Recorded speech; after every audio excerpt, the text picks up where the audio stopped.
Hello बच्चों, गणित की कक्षा में आज फिर आपका एक बार स्वागत है। कल हमने गणित में पढ़ा था परिमेय संख्याओं के बारे में, और परिमेय संख्याओं के बारे में हमने देखा था कि दो बिंदुओं के मध्य में असंख्य परिमेय संख्याएं होती हैं। और उससे पहले हमने सीखा था कि एक रेखा वास्तव में बनती कैसे है। हमने आपको बताया था कि रेखा बनती है असंख्य बिंदुओं के मिलने से। असंख्य बिंदु जब चलते हैं, एक बिंदु चलता है और अपने रास्ते में असंख्य मार्ग छोड़ता है तो एक रेखा बनती है। देखो, मैंने यहाँ पर बिंदुओं की सहायता से एक रेखा आपके सामने बनाई है। उसके बाद जो हमने दूसरी महत्वपूर्ण बात सीखी थी वो देखी थी कि दो परिमेय संख्याओं के मध्य में असंख्य परिमेय संख्याएं होती हैं। तो जैसे दो परिमेय संख्या हमारी, एक ऋण 1 है और दूसरी है ऋण 2, तो इसके बीच में जो हमने कल सीखा था कि इसके बीच में असंख्य परिमेय संख्याएं होती हैं, हमने दो उदाहरणों से उनको ज्ञात करना सीखा था। तो आज हम देखते हैं कि इसके बीच में कौन कौन सी संख्याएं हैं। जैसे इनके बीच में आती हैं ऋण 39/20, ऋण 35/20, ऋण 13/20, इसी तरह से ऋण 27/25, ऋण 31/25, ऋण 77/50 और -89/50।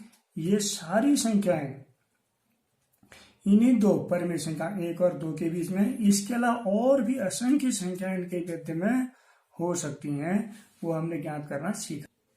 तो अब आप बच्चों, आज हम आते हैं अब आज के महत्वपूर्ण विषय, मुख्य विषय, जिसमें क्या है कि एक परिमेय संख्या को संख्या रेखा में कहाँ पर स्थित होती है ये सीखेंगे हम।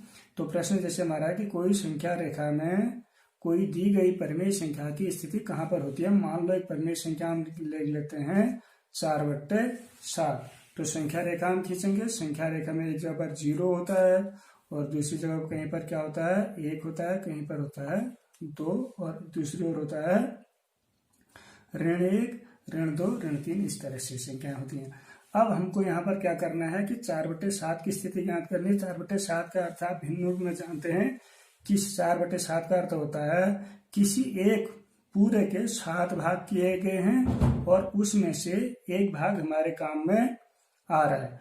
तो देखो, हमने ये 0 से 1 के बीच की दूरी 1 इकाई है, उसके हम 7 भाग अगर करते हैं 1, 2, 3, 4, 5, 6 और 7, तो एक प्रत्येक भाग का मान कितना होगा, 1/7 के बराबर। तो 1/7 यहाँ पर है, 2/7 है, 3/7 है, 4/7 है, 5/7 है और 6/7 है, और ये हो गया जो 1 है, 1 के समतुल्य 7/7। इस तरह से अब हम देख रहे हैं कि यहाँ पर 4/7 कहाँ पर आया है, इस स्थान पर आया। इस बिंदु को हमने बोल दिया A।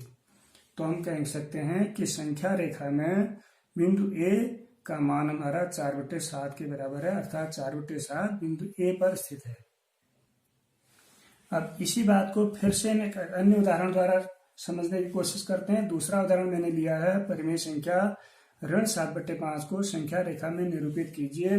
तो करना वही है, संख्या रेखा हम खींचेंगे। संख्या रेखा में एक जगह पर हमारा 0 है, दूसरी जगह पर धन का 1 है और फिर धन का 2 है। दूसरी ओर को, बाईं ओर को हमारा ऋण 1 है, ऋण 1 और ऋण 2 और ऋण 3 -3।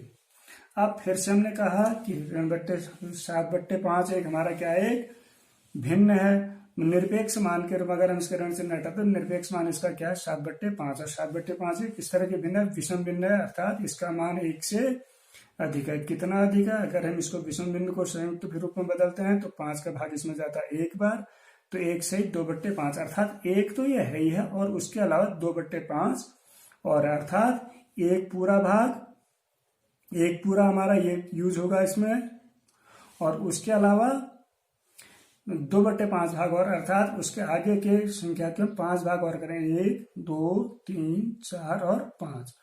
तो ये 5 भाग हमारे यहाँ पर भी थे 5, तो ये तो 5/5 अर्थात ऋण 5/5, और ये हो गया हमारा ऋण 6/5, ऋण 6/5, और ये हो गया हमारा ऋण 7/5, और आगे को इस तरह से हमको अभीष्ट बिंदु हमारा प्राप्त हो चुका है बिंदु बी मान लें, तो बिंदु बी की जो स्थिति है, बिंदु बी बराबर ऋण 7/5। तो ये हमने संख्या, परिमेय संख्या को संख्या रेखा में अंकित करना सीखा यहाँ पर। अब बच्चों इसी परिमेय संख्या को एक वैकल्पिक विधि द्वारा भी इसकी स्थिति हम संख्या रेखा में ज्ञात करते हैं। जैसे इसमें कठिनाई ये आ रही थी कि किसी एक इकाई 0 से 1, ऋण 1 से ऋण 2 के बीच के भागों के स्थान को 5 बराबर भागों में हमको बांटना था, और 5 बराबर भागों में बांटने में हमको थोड़ा सा दिक्कत सी आ सकती है। तो इसलिए हम यहाँ पर क्या करते हैं, जैसे यहाँ पर एक संख्या रेखा फिर से खींचते हैं,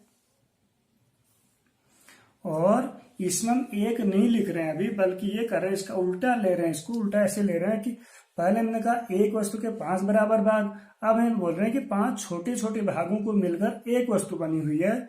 जैसे यहाँ पर अगर 0 हमारा है तो 5 छोटे भाग करते हैं, 1 2 3 4 5, अर्थात ये 1 हो गया हमारा। और 5 छोटे भाग, क्योंकि हमने हर को देखेंगे, हर जितना हर में है उतने छोटे इकाइयों को लेकर हम 1 बनाएंगे। यहाँ पर हर हमारा कितना है, 5 है, तो 5 छोटी इकाइयां, 5 छोटी इकाइयां ली हमने और उसको 1 के बराबर माना। फिर हमारा वास्तव में 5 कितने हैं, 7 इकाइयां यूज हो रही हैं, तो फिर से 1 2 3 4 5, अर्थात अब हमारा नंबर हो गया 2। ये हमारा हो गया था ऋण 1, ये हो गया ऋण 2, और हमारे काम में कितना, अब देखो फिर से देखो हम 1 के 5 भाग हो गए, तो अर्थात एक भाग का मान 1/5, दूसरा भाग 2/5, 3/5, 4/5, और ऋण दिशा में चल रहे हैं तो ये सब ऋण का मान है इनका, ऋण 4/5, ऋण 5/5, ऋण 5/5, ऋण 6/5 और ऋण 7/5। जो हम ज्ञात करना चाह रहे थे वो ज्ञात हो गया ऋण 7/5। तो इसको वैकल्पिक इसलिए कहा कि हमने यहाँ पर छोटी इकाइयों को पहले ले रहा, उनसे बड़ी इकाई का निर्माण कर रहे हैं, तो ये बराबर भाग करने में आसान हो रहा है। तो इससे पहले की विधि में क्या था, ना पूरी इकाई ले रहे थे, उसके फिर छोटे टुकड़े कर रहे थे, तो ये थोड़ा सा है। आप इसमें ये कर सकते हैं, जिसको आपको सुविधाजनक लगे उसका प्रयोग यहाँ पर कर सकते हैं।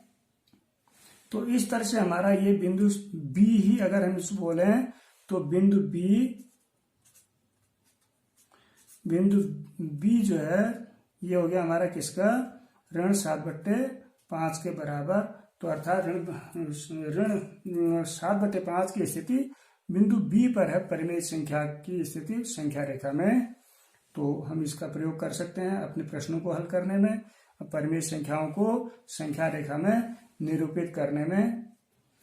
अब अगर हमको परिमेय संख्याओं को संख्या रेखा में निरूपण करना आ गया है, परिमेय संख्या की स्थिति संख्या रेखा में बताना आ गया है, तो हम इन प्रश्नों का उत्तर दे सकते हैं, संख्या रेखा में इनको निरूपित कर सकते हैं। जैसे एक प्रश्न है हमारा, निम्न दी गई परिमेय संख्याओं को संख्या रेखा में निरूपित कीजिए। यहाँ पर मैंने आपके लिए 4 परिमेय संख्या लिखी हैं, ऋण 3/4, 7/9, 5/3 और ऋण 5/4। इनको अलग अलग संख्या रेखाओं में आप दिखाएंगे, और एक ही में भी दिखा सकते हैं, लेकिन इकाई आपको हर बार परिवर्तन करनी पड़ सकती है। एक ही में दिखाएंगे, नहीं तो आप सुविधा के लिए अलग अलग संख्या रेखाएं बनाएं। एक संख्या रेखा में ऋण 3/4 को अंकित करें, दूसरी संख्या रेखा में 7/9 को अंकित करें, इस तरह से अन्य को।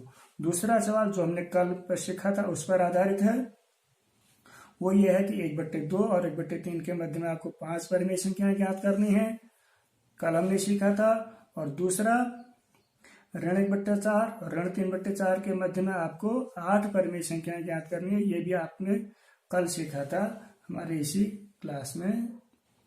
तो बच्चों इस तरह से हमारे परिमेय संख्या वाला पाठ पूरा होता है। इसमें हमने क्या सीखा था, इसको एक बार दोहराते हैं। एक हमने सीखा कि परिमेय संख्या होती क्या है, उसका रूप एक भिन्न के रूप में होता है जिसे हम P/Q के रूप बोलते हैं। ध्यान रखना होता है कि Q का मान कभी भी 0 नहीं हो सकता है, उसके अलावा कोई भी संख्या हो सकती है।